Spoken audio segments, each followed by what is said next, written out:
देने को लेकर बहसबाजी हुई। डीएम ने केवल परिजनों को कब्रिस्तान जाने को कहा था। डीएम ने नियमों की अनदेखी पर कार्रवाई की बात भी कही है। तो आपको बता दें, गाजीपुर से खबर जहां पर डीएम के साथ अफजाल अंसारी की बहस हुई। मिट्टी देने को लेकर यह बहसबाजी हुई, जिसमें अफजाल अंसारी की तरफ से कहा जा रहा था कि कोई भी मिट्टी देने आ सकता है, भले ही धारा 144 क्यों ना लगी हो। लेकिन वहीं डीएम इस बात पर अटल थी कि केवल और केवल परिजन ही कब्रिस्तान जा सकते हैं, मिट्टी दे सकते हैं। तो डीएम ने नियमों की अनदेखी पर कार्रवाई की बात भी कही।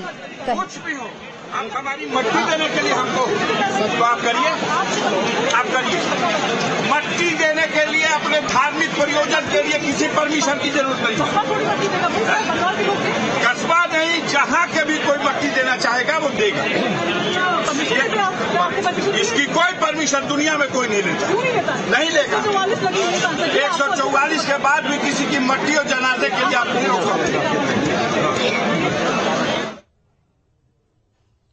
मुख्तार अंसारी को सुपुर्द खाक किए जाने के बाद गाजीपुर की जनता की राय जानी हमारे संवाददाता सुशांत मुखर्जी ने। उन्होंने क्या कुछ कहा, आइए आपको सुनाते हैं।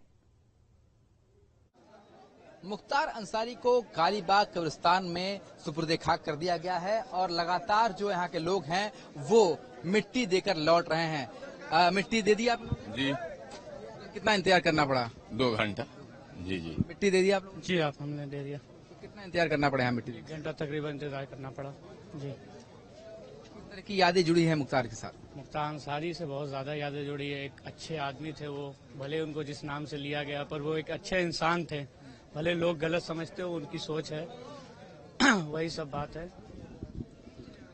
मिट्टी देके आ गया? जी मिट्टी देके आ गया। कितना इंतजार करना पड़ा मिट्टी देने के लिए? मिट्टी के कम से कम 1.5 घंटा इंतजार करना पड़ा है। काफी धक्का मुक्की भी हो रही थी ना, अब तो ठीक है, अब तो लोग कम हो गए हैं। ज्यादा लोग थे तो वैसे धक्का मुक्की तो होना ही है।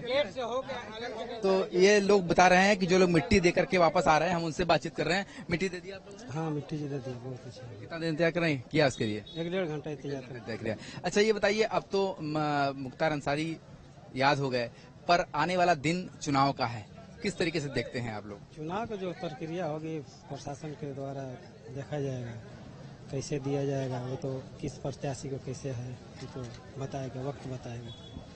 क्या दिखाई देता है? मुख्तार अंसारी तो अब यादों में है, पर अब मुख्तार अंसारी के बाद जो चुनाव में होने वाले हैं, किस तरीके से चुनाव का देखना है? तो जनता पे डिपेंड है। ये तो जनता जिसको चाहेगी उसको बनाएगी। आप लोग भी तो जनता ही हैं। जनता हम लोग हैं।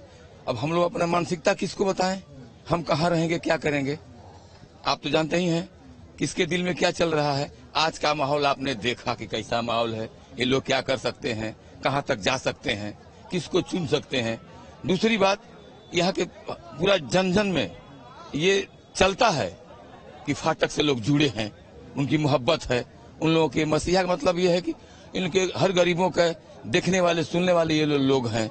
अब इसको जैसे लोग आज के बाद करें, क्या करेंगे जनता जानती है। हम किसको किसको कहें? इतने लोग आए हैं, कुछ मोहम्मदाबाद से आए हैं, कुछ मऊ से आए हैं, कुछ आजमगढ़ से आए हैं, कुछ बनारस से लोग आए हैं। इनकी मोहब्बत है। मुख्तार अंसारी की कब्र खोदने वाले व्यक्ति से बात की हमारे संवाददाता सुशांत मुखर्जी ने। कब्र खोदने वाले व्यक्ति का क्या कुछ कहना है, आइए आपको सुनाते हैं। हमारे साथ वो शख्स है जिन्होंने मुख्तार अंसारी की कब्र खोदी है। कितना बड़ा कब्र था, कितना गहरा था? 7.5 फुट लंबी थी, 5.5 फुट लंबी चौड़ी। और कितना वक्त लगा इस कब्र को खोदने में? कल 8:30 बजे से कहने दिन भर लगा था।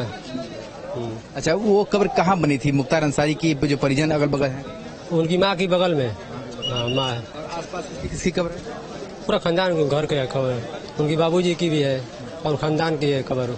अच्छा, ये जो पूरा सुपुर्द खाक का ये था, कितना दिन में कंप्लीट हुआ ये सुपुर्द खाक का जो आयोजन है? कितना दिन में कंप्लीट हुआ? दिन भर लगा है, तो जोड़ लीजिए। हाँ। और उसके बाद अब आप लोगों ने कब्र पूरी तरह से पाट दिया? हाँ बस पाटे हैं आज। उसके बाद फिर कोई आयोजन होता है? उसके बाद भी कुछ करेंगे, स्मारक बनेगा? कुछ कहा गया अभी आप लोगों को? क्या नाम है आपका? संजय बिन।